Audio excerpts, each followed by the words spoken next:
Assalamu alaikum class 10. This is your fourth lecture of topic first aid. First aid mean ibtidai tibbi imdad. As in the previous lecture we have completed paragraph number 3 and 4.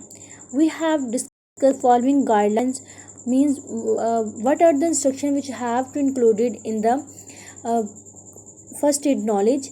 Apply an antibiotic, cover the wound, change the dressing, watching for signs of infection. In steps को हमने one by one discuss किया previous lecture में, जिसमें हमने सीखा कि antibiotic हम किस तरह से अप्लाई कर सकते हैं जरासीम को ख़त्म करने के लिए। फिर उसके बाद नेक्स्ट स्टेप हमने सीखा कवर द वाउंड, कि अपने ज़ख़म को कवर करें, बैंडेज करें उसको। चेंज द ड्रेसिंग, फिर जब आपने देखा कि ज़ख़म भर गया है, फिर जब हमने जो ड्रेसिंग है उसको कब चेंज करना है, पट्टी को दिन में कितनी दफ़ा चेंज करना है या गीली हो जाए, या किस तरह की पट्टी का हमने यूज़ करना है किस तरह के ज़ख़म के लिए, ये हमने सीखा।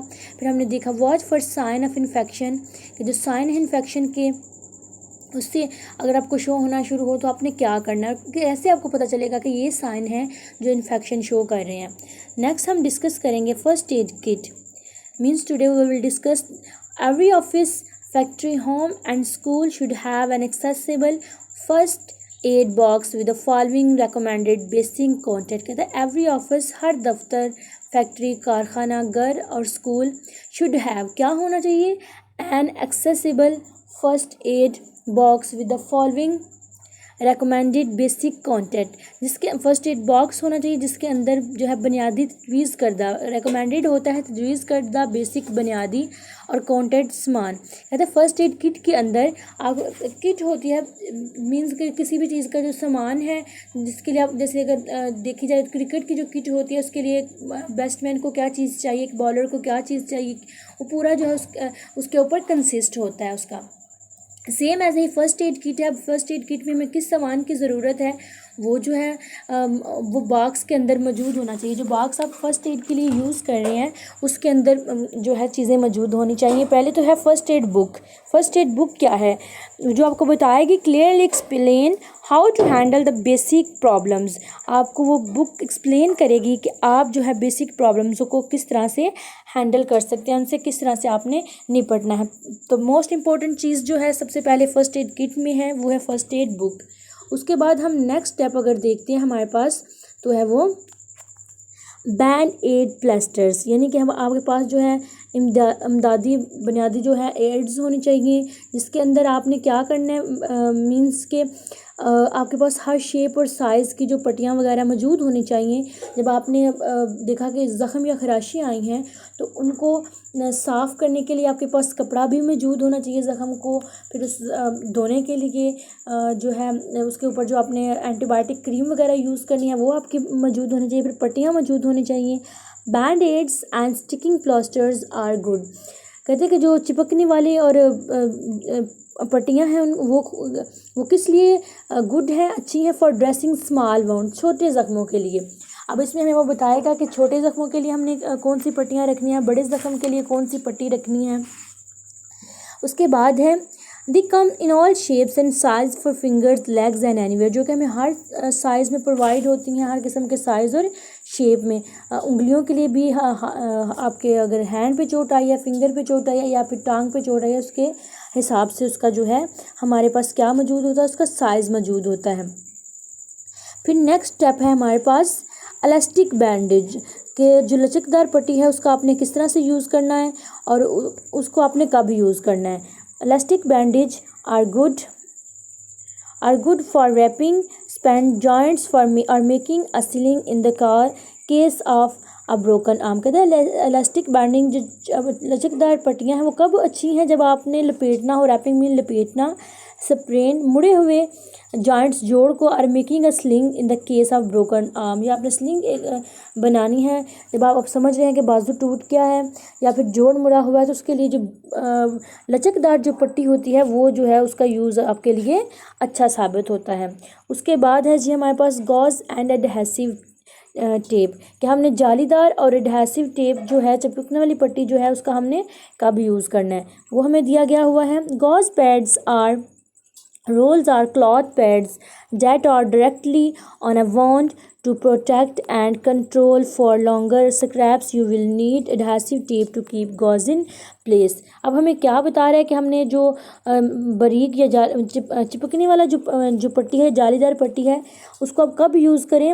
अब उसको जख्म के लिए, टू प्रोटेक्ट, उसको महफूज करने के लिए, एंड कंट्रोल ब्लीडिंग, किसको रोकने के लिए? खून को रोकने के लिए। फॉर लार्जर कट्स, मैंने अभी आपको बताया ना कि फर्स्ट एड किट में हमारे पास जो वो चीज़ें बता रहा है, सब पहले उसने कहा कि आपके पास बुक होना बहुत ज़्यादा ज़रूरी है जिसके अंदर से आप इंस्ट्रक्शंस को फॉलो करेंगे।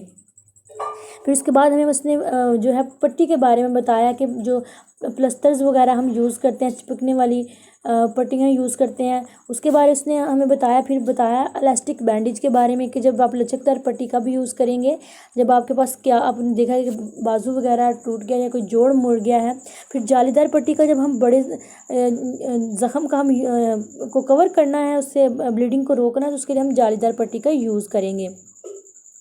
You will need adhesive tape to keep the gauze in place. कहता है जो जालीदार कपड़ा है उसको अपने प्लेस पे, जगह पे रखने के लिए हमें किस चीज़ की ज़रूरत है?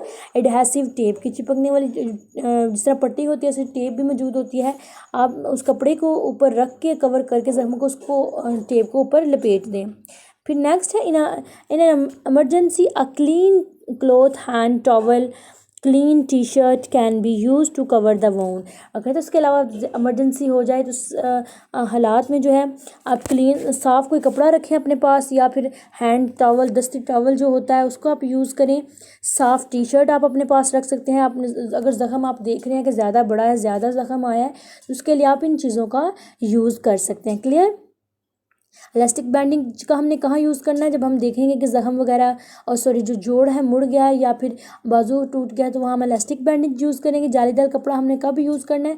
जब हम देख रहे हैं कि हमारे लार्जर कट्स या स्क्रैप्स आए हैं और खून बहुत ज़्यादा है, तो हमारे पास क्लीन क्लॉथ है, अगर हम टी शर्ट वगैरह रख सकते हैं, टॉवल रख सकते हैं, जो कि बड़े ज़ख़म को कवर करने में काम आएगा। उसके बाद बैंड एड्स थे, उनका हमने कहाँ यूज़ किया? बैंड एड्स का जब हमने देखा कि ज़ख़म छोटे हैं, जिसे हम प्लस्टर्स कहते हैं, आम जो है फार्मेसी से मिल जाते हैं, शॉप से भी मिल जाते हैं।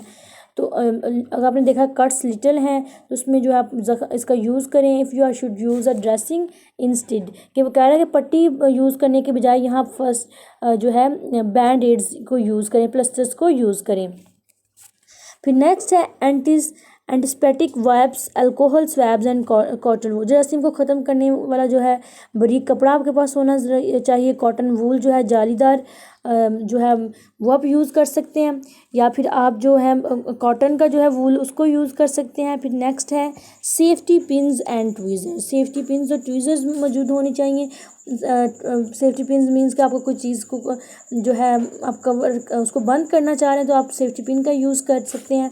ट्वीज़र्स का हमने यूज़ कल सीखा था कि आपने ज़ख़म के अंदर से वो मलबा वगैरह निकालना है, गार्बेज को निकालना है, मिट्टी या रेत चली गई उसको निकालना है, तो उसके लिए आप ट्वीज़र का यूज़ करेंगे। फिर नेक्स्ट हमारे पास है जी सीज़र का हमने कब यूज़ करना है? अ पेयर ऑफ सीज़र हमारे पास होना ज़रूरी है। उसके पेयर ऑफ जो है सीज़र जो इसलिए हमारे पास होना ज़रूरी है कि अगर आप लोग पट्टी वगैरह बांध रहे हैं या काट रहे हैं, तो उसके लिए हमें हमारे लिए सीज़र जो है हमारे पास होना ज़रूरी है। सीज़र भी जो है वो इम्पोर्टेंट पार्ट है फर्स्ट एड किट का। फिर नेक्स्ट है लेटेक्स ग्लव्स। ग्लव्स होने चाहिए। जो लेटेक्स ग्लव्स मीन जो जिन ग्लव्स को डॉक्टर पहनते हैं, यूज़ करते हैं, ताकि जो जरासीम वगैरह हैं, जब आप ज़ख़म को साफ़ कर रहे हो तो जो जरासीम है आप तक ना पहुँचे, आपको ना लगे। Latex gloves are always a good idea specially if you are dealing with body fluids from a stranger. आप किसी अजनबी के जो बहते हुए खून को या रोकना चाह रहे हैं, तो आप उसके लिए क्या यूज़ कर सकते हैं? लेटेक्स ग्लव्स का यूज़ कर सकते हैं, ताकि आप तक जम्स ना पहुँचे, आप तक ना आपको जरासीम ना लगे। तो उसके लिए आप लेटेक्स ग्लव्स, ये पिक्चर भी दी हुई है, ये आप यूज़ कर सकते हैं। फिर नेक्स्ट है कैलामाइन लोशन। वो गुलाबी सियाल रंग का एक लोशन होता है, उसको आप यूज़ कर सकते हैं। Is use for soothing sun burns and sting, के किसी भी किस्म की जलन या धूप से आपको जलन हो रही है उससे बचने के लिए आप उस लोशन का यूज़ कर सकते हैं। फिर क्लिनिकल थर्मामीटर होना चाहिए आपकी फ़र्स्ट एड किट में। फिर उसके बाद आपके पास टैबलेट्स होनी चाहिए दर्द को दूर करने के लिए, सच एज एस्पिरिन। जैसे हम जो हम पेन किलर लेते हैं वो जो है आपके पास मौजूद होनी चाहिए, ताकि अगर उस टाइम किसी को बहुत ज़्यादा पेन हो रहा है, दर्द हो रहा है, जो उसको ज़ख़म वगैरह, चोट वगैरह आई है, उसकी वजह से उसको पेन हो रही है, तो आप वो जो है पेन किलर उसको दे सकें। तो ये फ़र्स्ट एड किट में आपके पास चीज़ें मौजूद होनी चाहिए। मोस्ट इंपॉर्टेंट क्या चीज़ है, बैंडेड्स होनी चाहिए हमारे पास, बुक होनी चाहिए, इलास्टिक बैंडेज मौजूद होने चाहिए, गॉज एंड एडहेसिव टेप मौजूद होनी चाहिए, एंटीस्पैटिक वाइप्स मौजूद होने चाहिए, सेफ्टी पिन्स एंड ट्वीज़र्स होने चाहिए। उसके बाद हमारे पास जो है सीज़र होने चाहिए, लेटेस्ट ग्लव्स होने चाहिए, लोशन होना चाहिए, थर्मामीटर होना चाहिए और टैबलेट्स होने चाहिए। क्लियर। अब जो है इसके आपने ट्रांजिशन करनी है, इसका तर्जमा तो आपने याद करना है, लेकिन साथ में आपने इंपॉर्टेंट पॉइंट्स को नोट करना है कि फ़र्स्ट एड किट में जो हमने नॉलेज सीख रहे थे, फ़र्स्ट एड नॉलेज, उसमें फ़र्स्ट एड किट में हमारे पास कौन कौन सी चीज़ें मौजूद होनी चाहिए। ठीक है, आज के लिए इतना ही। कल इंशाल्लाह थीम और ग्लॉसरी वर्ड्स हम लोग डिस्कस करेंगे। Take care of yourself. अल्लाह हाफिज़।